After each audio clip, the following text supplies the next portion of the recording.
Hello and welcome to a new Mabe podcast, our first for the 25-26 school year. How exciting and how even more exciting to be with my good friend, Dr. Dorito, also known as Dorina Sackman Ebuwa. Hello, Andrew. Hello, Mabe family. How is everybody doing? 25, 26 school year. Where's the time going? It's already September. I don't know. Well, before we get to anything else, who is this friend that you have with you? This is Nana, and Nana is a rescue. You know, it's one of those cliches, who rescued who? But actually, Nana showed up in my backyard 2 years ago with a huge tumor right here, about the size of just truly a grapefruit. And she was trying to steal my sandwich that I was cheating on my diet with. Don't tell my husband. And I just saw her and it was just incredible. And I was just leaving for Boston to do a presentation on radical self-care, actually. And I had 15 minutes to get her to the vet. And the vet in my town took care of her, operated on her, tried to see if she was chipped, tried to find the home owner, the true owner. And after a week in Boston, I came back and she became mine. And there is just something about this dog. She is such a gift, and she's a gift to teachers because she's an emotional support dog in professional development in Florida and Georgia. So she is an unbelievable, she's shy now. She doesn't want people to know.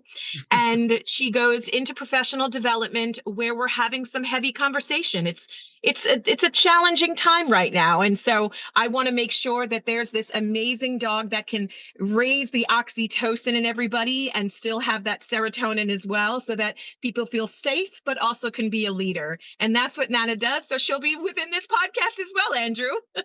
Hey, well, I do have to say, I mean, an emotional support dog for professional development, that is a radical idea and that's very you.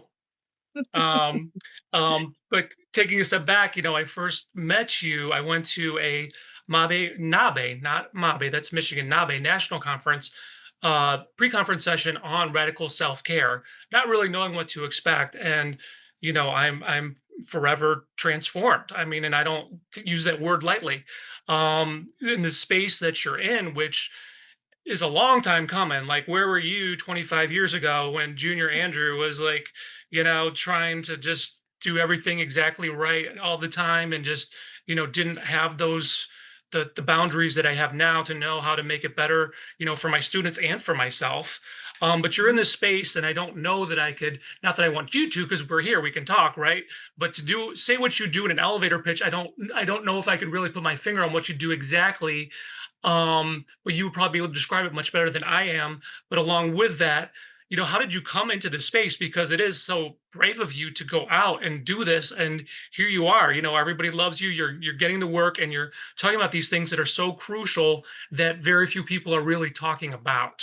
Well, first of all, I am not worthy for those words, and everything that you just said is honestly the thing about young Andrew and now what you have is the reason I do it. I'm just getting verklempt, talks amongst yourselves, because you are making me tear up. See, I get so, it's me and Gen Xapause, ladies and gentlemen. I'm sorry about it, but I'm getting very emotional because I really, that is why I'm doing it. Exactly what you just said. About 10 years ago, after being recognized as nationally as a teacher of the year for the state of Florida, as well as a national finalist for National Teacher of the Year. And that's not a pat on my back. That's to advocate for exactly this. And English learners, I was noticing an enormous amount of compassion fatigue and vicarious trauma in our field. And I said, my goodness, but with that Teacher of the Year, I wound up getting a scholarship for a doctoral program at Walden University. And I said, oh my gosh, I'm going to take advantage of this scholarship and I'm going to study and research the importance of really taking care of ourselves. But how do we do that? And I fell into transformative emotional intelligence. And for the past 10 years, because as a neurodivergent person, it was very difficult for me to do a doctorate and it took me longer, but incremental is monumental. And throughout that process, I actually became an expert in the field and a certified transformative emotional intelligence coach, where I actually wanted people to understand truly the elevator speech is healthy teacher, healthy student, healthy learning. And that really is what it is. It's that concept of the oxygen mask goes on first before you serve everybody else. Everybody talks about that, but are we really doing it? And from the historical aspect of radical self care, that was way back when. People think it started in the 1960s with Sullivan Mayer or Daniel Goldman, but we're talking way back when we had emotional intelligence and self care. But we want to talk about the history of radical self care and where that came from. And I became obsessed with truly where it did evolve. And it was a medical term, then goes into the truth of what it was, which is our Latina and Black sisters going, yeah, during the civil rights movement, we got to take care of ourselves before we become the activists and advocates to change the world. Change is inevitable, growth is optional. We got to take care of ourselves. And that's where I said, I've got to put this into the classrooms so that our teachers, who are the activists and advocates for multilingual education, equitable education, bilingual education, honoring language, and great teaching in a very difficult time. And it started to be difficult even 10 years ago. Then the pandemic. Holy cow, that really made me say, I got to get this out. And that's when I started to do some podcasts and some YouTube videos. And then all of a sudden I said, I got to talk about this more. So I took my teaching, my 28 years of teaching, which is strange because I'm only 29. And then I just went and said, let me take the strategies, embed all I do in the strategies to teach multilingual learners, and put it into my workshops, key shops, presentations about radical self-preservation, not self-care, and about emotional intelligence. And now here I am on this fine podcast talking to y'all. And that's the whole point and why I'm here for you. Thank you so much. You said it again, and it was like, oh, I remember writing it down before, but incremental is monumental.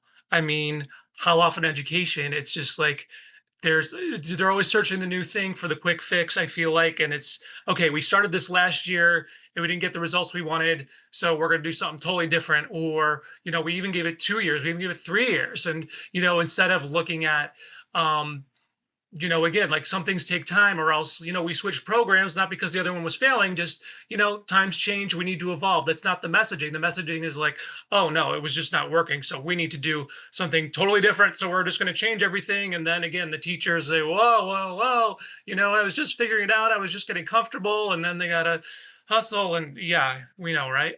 I mean, you are preaching to the choir on this one, but keep going, Andrew. I love it. I could talk to you for hours. Well, hey, I'm always here. You're not always here. So how about we put it back to you and say, what do you think? I mean, this is a very quite precarious climate. I mean, there were times before I thought that, but it just did not compare in any way, shape, or form to the climate in which a lot of us are working today as public educators. So what do you see as particularly important today, in this moment in time, for teachers to know and understand? This is going to be real intense about what I'm about to say, and it's going to make some people a little uncomfortable. And that's the whole point. I'm going to tell you right now, and I hope you go back and really reflect on this as you're listening and make this a professional development moment. I don't care about your feelings as a teacher. I don't. When you are in that classroom, I don't care about how you feel. I want your feelings to drive what you believe.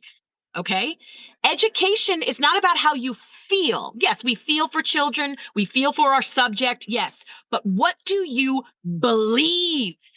I do not have the name of my company believe for just the fact that, oh, I like the word.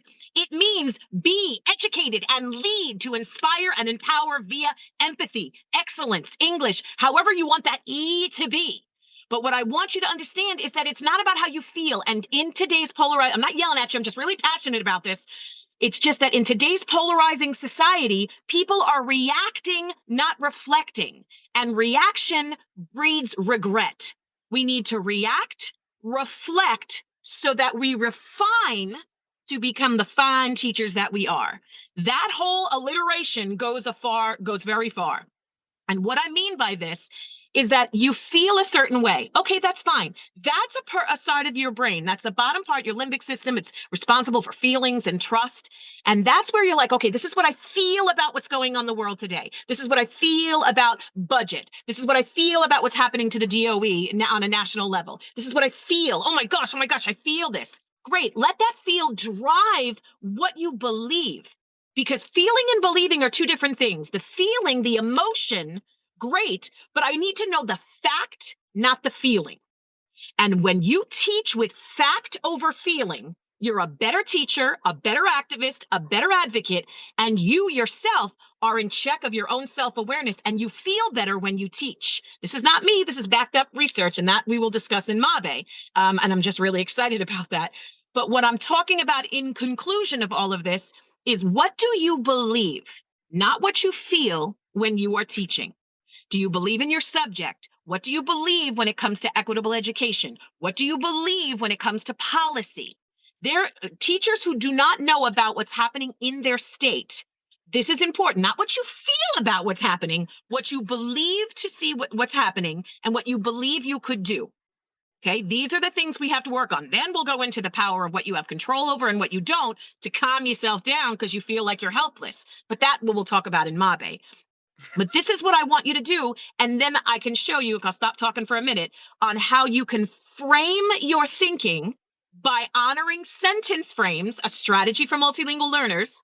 And you can frame your thoughts so that you honestly are thinking about what you believe, not what you feel. And by having some of these already in your head sentence frames or the ways in which you engage with others, you will feel more confident that you are truly talking about your convictions and not necessarily your feelings. Does that make sense?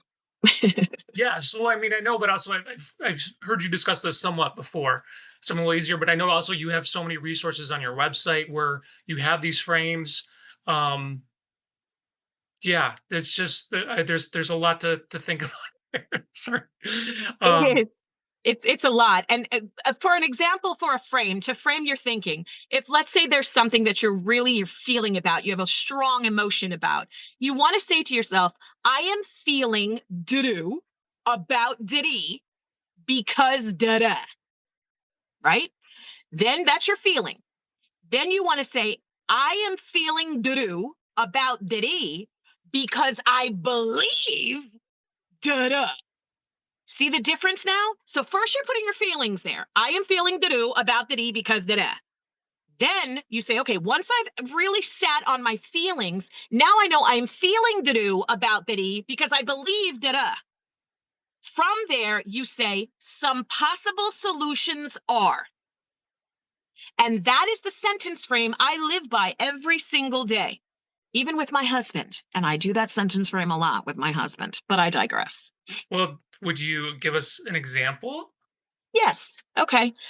Not about my husband, Right. but about education Well, today. that's only for the in-person thing, not for the like out there thing. I know. Yes. Okay, so I am feeling concerned over the lack of social emotional learning in my state's classrooms for English learners.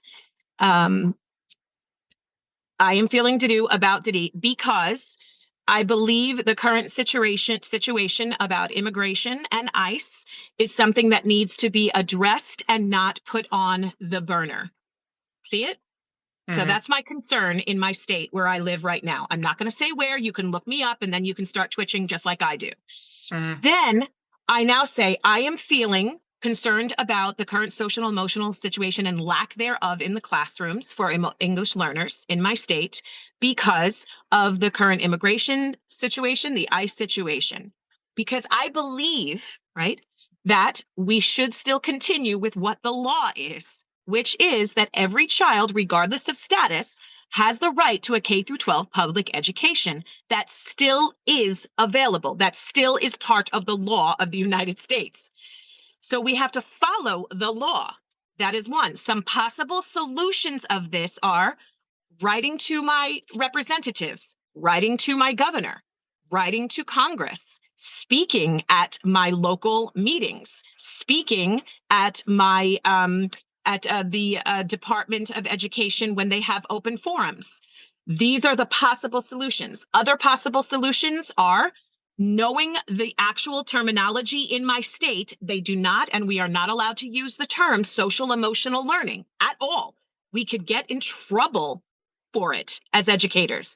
So we use the resilient student. So I will then change the terminology to adhere to it, but I will not change the way that I am doing things. I know the word is resilient, so I won't use social emotional learning, but I will practice social emotional learning, constantly using the word resilient.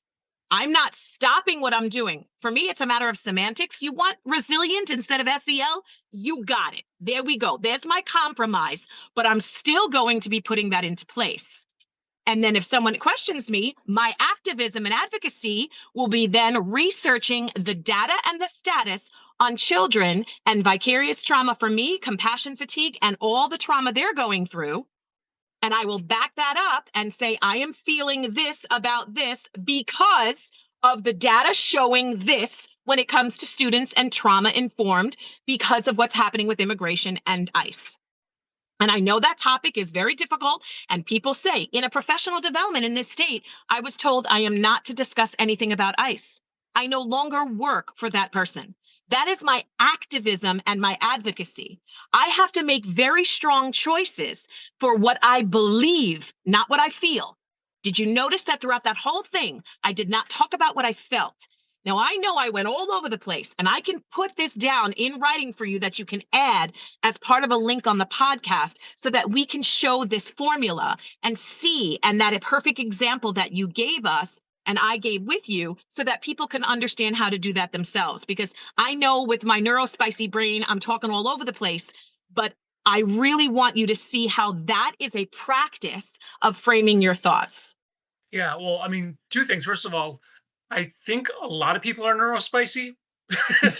There, I mean, it is a scale, so I mean, there's a lot of people, I mean, who are somewhere along that. Mhm. But also, I mean, this is a whole other conversation that could, there are, I'm sure, university courses on it. But again, that trauma element for students, then, there's still a lot of teachers out there who I don't think understand the full weight of how trauma, in fact, impacts learning. That it isn't just effective teaching is great. That's kind of more your end, but you have to think about what is on the other end as well with the students and their emotional state and how that just changes everything, particularly, with our newcomer ELLs who are in a new environment. And then, you just kind of get, sometimes put into classrooms and you're just going about, nobody's talking with them, nobody's explaining things with them. And I remember, Emily Francis talking about the importance of discussing language development with students. Like, you're not always going to be in this situation. By the end of this year you'll probably be able to do this. At the end of the next year you'll be able to do this.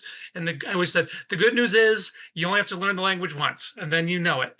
Yep. And you're always evolving when it comes to the language learning as well. But Dr. Arturo Hernandez in Texas, he has an incredible research in, I believe it's University of Texas, Houston, University of Texas. Oh, you have to excuse me. Texas is so big. I apologize, but I'll verify that information. But Dr. Arturo Hernandez wrote a book and does research in this particular university on neuroscience and the bilingual brain and the importance of acquiring language through this beautiful bilingual brain and what happens to the brain. And he talks about the importance of that amygdala and that fight or flight and the neuroscience behind it. I'm not going to TikTok University talking about this. This is backed up educators Mhm. in the field that are talking about bilingual education and neuroscience. And we need to really have the understanding, right, that when there is trauma, when there is stress, I mean, if you're stressed, how well do you teach?